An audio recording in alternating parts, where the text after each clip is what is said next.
Hello বন্ধুরা, আনন্দ পাঠের পক্ষ থেকে সকলকে স্বাগত। আজ আলোচনা করব ওয়েস্ট বেঙ্গল বোর্ডের অষ্টম শ্রেণীর সেকেন্ড ইউনিটের পাঠ্যসূচির অন্তর্ভুক্ত একটি কবিতা শক্তি চট্টোপাধ্যায় রচিত দাঁড়াও। কবি পরিচিতি, উৎস, কবিতার মূল ভাব সহ সম্পূর্ণ কবিতাটির প্রত্যেকটি লাইন ধরে পাঠ এবং পুঙ্খানুপুঙ্খ আলোচনা থাকবে আজকের ভিডিওতে। মূল আলোচনায় আসার আগে বলিনি, এই চ্যানেলে এতদিন পর্যন্ত 9, 10, 11, 12 এর যে কোনো বোর্ডের বাংলা সিলেবাসের সাহিত্য সংক্রান্ত নানান ধরনের আলোচনা করা হতো, কিন্তু ছাত্রছাত্রীদের অনুরোধে এখন তার সঙ্গে অষ্টম শ্রেণীর বাংলা সিলেবাসের সাহিত্য সংক্রান্ত নানান ধরনের আলোচনাও শুরু করা হচ্ছে।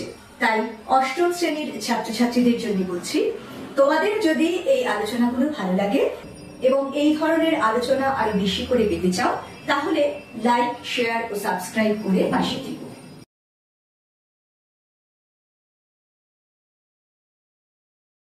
শুরু করছি আজকের মূল আলোচনা, শক্তি চট্টোপাধ্যায়ের কবিতা দাঁড়াও। প্রথমে কবি পরিচিতি। রবীন্দ্রনাথ ঠাকুরের পরবর্তী সময়ে বাংলা আধুনিক কবিতা ও সাহিত্যের অন্যতম উল্লেখযোগ্য ব্যক্তিত্ব হলেন শক্তি চট্টোপাধ্যায়। 1933 খ্রিস্টাব্দে দক্ষিণ 24 পরগনার বহরুতে তাঁর জন্ম হয়। ছাত্র জীবন থেকেই তিনি কবিতা লিখতে শুরু করেন। বুদ্ধদেব বসুর কবিতা পত্রিকায় জম নামে একটি কবিতা প্রকাশিত হলে কবি শক্তি চট্টোপাধ্যায় সকলের দৃষ্টি আকর্ষণ করেন। তার প্রথম কাব্যগ্রন্থ হে প্রেম হে নৈঃশব্দ। এছাড়া তার অন্যান্য উল্লেখযোগ্য কাব্যগ্রন্থগুলির মধ্যে ধর্মে আছি, জিরাফেও আছি, হেমন্তের অরণ্যে আমি পোস্টম্যান, সোনার মাছি খুন করেছি, মানুষ বড় কাঁদছে, যেতে পারি কিন্তু কেন যাব ইত্যাদি। তার লেখা দুটি বিখ্যাত উপন্যাস হল কুয়োতলা এবং অবনী বাড়ি আছো। সাহিত্য একাডেমি ও আনন্দ পুরস্কার সহ নানান পুরস্কারে তিনি ভূষিত হয়েছেন তার সাহিত্যকর্মের জন্য। বাংলা সাহিত্যের এই খ্যাতনামা কবি 1995 খ্রিস্টাব্দে শেষ নিঃশ্বাস ত্যাগ করেন। এবারে চলে আসবো এই কবিতার উৎস প্রসঙ্গে। আমাদের আজকের আলোচ্য দাঁড়াও কবিতাটি শক্তি চট্টোপাধ্যায়ের মানুষ বড় কাঁদছে নামক কাব্যগ্রন্থটি থেকে গৃহীত হয়েছে। কবিতাটির পাঠ এবং আলোচনা শুরুর আগে খুব ছোট্ট করে এই কবিতার মূল ভাবটি একটু বলে নেওয়া প্রয়োজন। কবি শক্তি চট্টোপাধ্যায় বর্তমান যুগে আর্ত, অসহায়, নিপীড়িত মানুষের জীবন যন্ত্রণায় ব্যথিত ও বিপন্ন বোধ করেছেন। তাই এইসব অত্যাচারিত, নিপীড়িত, অসহায় মানুষের পাশে শুভবুদ্ধি সম্পন্ন বিবেকবান মানুষকে দাঁড়াতে তিনি আহ্বান জানিয়েছেন এই কবিতায়। কবিতাটি 3টি স্তবকে বিভক্ত। শুরু হয়েছে এভাবে: মানুষ বড় কাঁদছে, তুমি মানুষ হয়ে পাশে দাঁড়াও। মানুষই ভাত পাচ্ছে, তুমি পাখির মতো পাশে দাঁড়াও। মানুষ বড় একলা, তুমি তাহার পাশে এসে দাঁড়াও। শুরুতেই বলছেন মানুষ বড় কাঁদছে। আসলে সাধারণত এই কান্নার মধ্যে দিয়েই মানুষ তার দুঃখ, কষ্ট, যন্ত্রণার বহিঃপ্রকাশ ঘটায়। সেই কান্না কখনো থাকে অব্যক্ত, কখনো বা সোচ্চার। এই মানুষ বড় কাঁদছে কথাটির মধ্যে দিয়ে কবি সমগ্র বিশ্ব জুড়েই সাধারণ আর্ত, যন্ত্রণাদীর্ণ মানুষের কথাই তুলে ধরতে চেয়েছেন। এই যে বলছেন তুমি মানুষ হয়ে পাশে দাঁড়াও, এই তুমি কিন্তু কোনো নির্দিষ্ট ব্যক্তি বিশেষ নয়। এই তুমি হলো জগতের সমস্ত শুভবুদ্ধি সম্পন্ন, মানবিকতা বোধ সম্পন্ন মানুষ। আমাদের প্রথম এবং প্রকৃত পরিচয় তো হলো আমরা মানুষ। বিশ্বের সমস্ত মানুষের দেহেই একই লাল রক্ত বইছে। তাই বলছেন তুমি মানুষ হয়ে মানুষের পাশে দাঁড়াও। এই তুমি এমন মানুষ হতে হবে যার বা যাদের মধ্যে মানুষ পরিচয়টাই প্রকৃত পরিচয়। দেখা যায় যে ধর্ম, বর্ণ, জাতি ইত্যাদি নানান কারণে এই সমাজে মানুষে মানুষে বিভেদ সৃষ্টি করা হয়েছে, মানুষের ফাঁদ পাতছে, তুমি পাখির মতো পাশে দাঁড়াও। আমরা জানি সাধারণত পশু পাখিদের ধরার জন্য ফাঁদ পাতা হয়, কিন্তু নানা কৌশলে ছলে বলে মানুষের জন্যেও কিন্তু মানুষ ফাঁদ পাতে, তাকে বিপদে ফেলার জন্য অথবা নানান লোভ, স্বার্থ ইত্যাদির ফাঁদে বা জালে জড়িয়ে বিপথে পরিচালিত করার জন্য। আর এইখানে যে ফাঁদ এবং পাখি কথা দুটি বা একই লাইনে রাখা হয়েছে, তার মধ্যে একটা গভীর তাৎপর্য রয়েছে। পাখিকে ধরার জন্যও তো ফাঁদ পাতা হয়, কিন্তু বেশিরভাগ সময় পাখি সেই ফাঁদ কেটে বা ফাঁদকে এড়িয়ে মুক্ত আকাশে স্বাধীনভাবে উড়ে বেড়াতে পারে। প্রকৃত মনুষ্যত্ব এমনই মুক্ত, এমনই স্বাধীন হওয়া উচিত। যে মন বা যে মনুষ্যত্ব ধর্ম, বর্ণ, জাতি বিদ্বেষ, স্বার্থপরতা, লোভের ফাঁদ এড়িয়ে বা বেড়াজাল কেটে মুক্ত স্বাধীনভাবে সিদ্ধান্ত নিতে পারবে, মানুষের পাশে এসে দাঁড়াতে পারবে। আর যেখানে বলছেন তুমি পাখির মতো পাশে দাঁড়াও, এই মতো হলো একটি তুলনামূলক অপয়, কোনো বিষয় বা বস্তুর সঙ্গে তুলনা দেওয়ার জন্য যা ব্যবহৃত হয়। এই যে মুক্তির প্রতীক পাখি, তার মতো করে মানুষকেও মুক্ত ও স্বাধীনভাবে বিচার করতে হবে, সিদ্ধান্ত নিতে হবে, সেই কথাই তিনি বলতে চেয়েছেন। বলছেন মানুষ বড় একলা, তুমি তাহার পাশে এসে দাঁড়াও। কোন মানুষ একলা? যে মানুষ অত্যাচারিত, নিপীড়িত, অসহায়। কিন্তু এই অসহায় নিপীড়িত মানুষ তো কোনো একজন নয়, বিশ্বের অসংখ্য মানুষ, কোটি কোটি মানুষ নিপীড়িত, লাঞ্ছিত, বঞ্চিত। তাহলে তারা একলা কেন? আসলে তারা পরস্পর বিচ্ছিন্ন, তাই তারা একলা। সেই জন্য বলছেন তুমি তাহার পাশে এসে দাঁড়াও।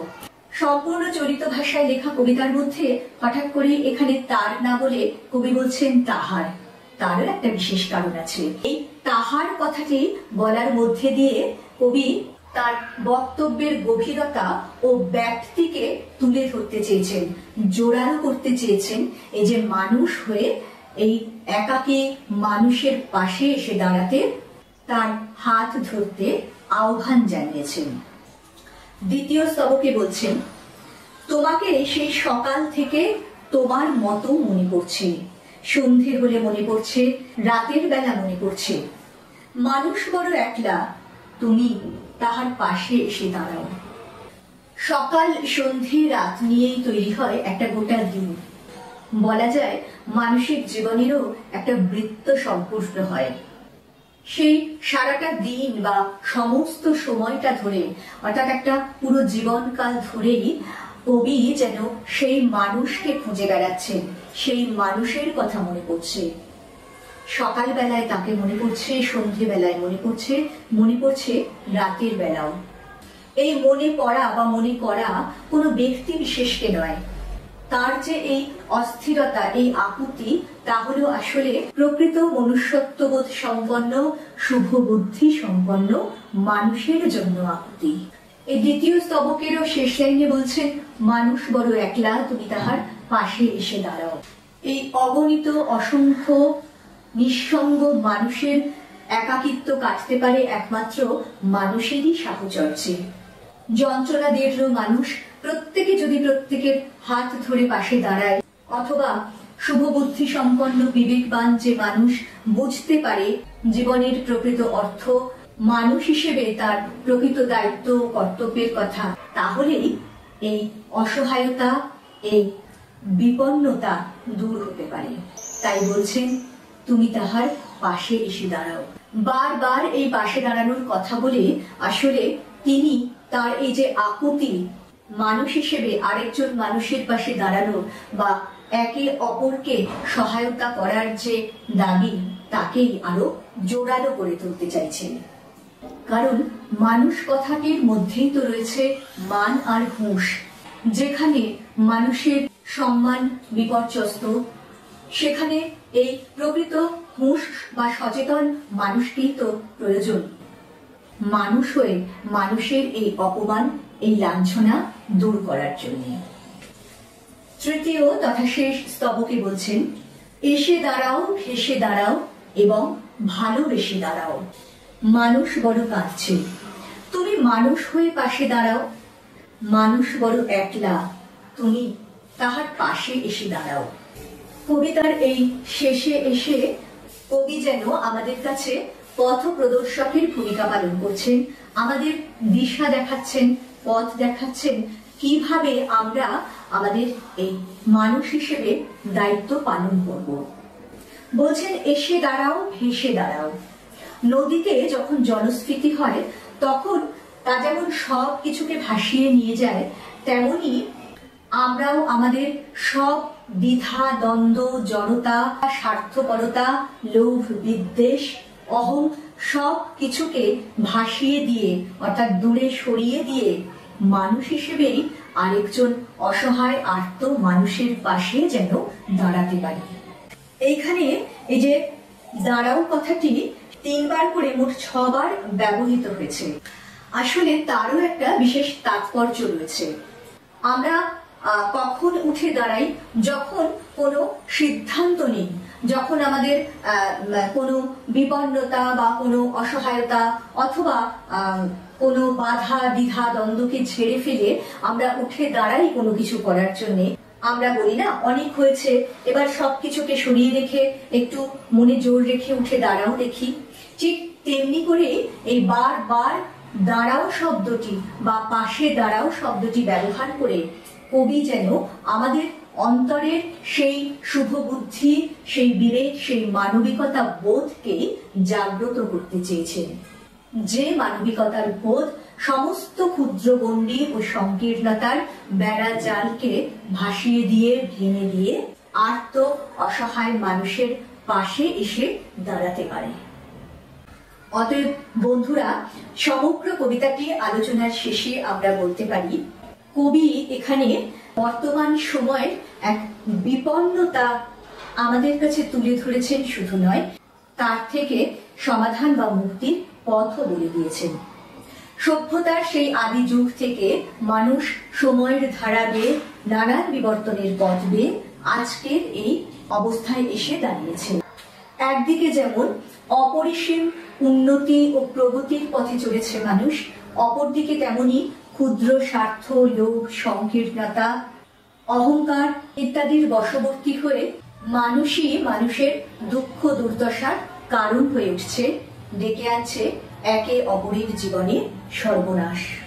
মানুষেরই তৈরি করা এই বিপন্নতা, এই দুঃখ যন্ত্রণার অবসান হবে একমাত্র মানুষেরই সহৃদয় প্রচেষ্টায়, পারস্পরিক সহমর্মিতা এবং সহযোগিতার মধ্যে দিয়ে। সেই জন্যই বারবার কবি এই কবিতায় মানুষের পাশে মানুষকে দাঁড়াতে বলছেন। বন্ধুরা, পরবর্তীকালে এই কবিতার প্রশ্নোত্তর নিয়ে আসবো। খুব তাড়াতাড়ি পরের ভিডিও নিয়ে ফিরে আসবো। সঙ্গে সঙ্গে নোটিফিকেশন পেতে চাইলে সাবস্ক্রাইব করে বেল বাটনটি অন করতে ভুলো না। আজকের মতো টাটা, সবাই খুব ভালো থেকো।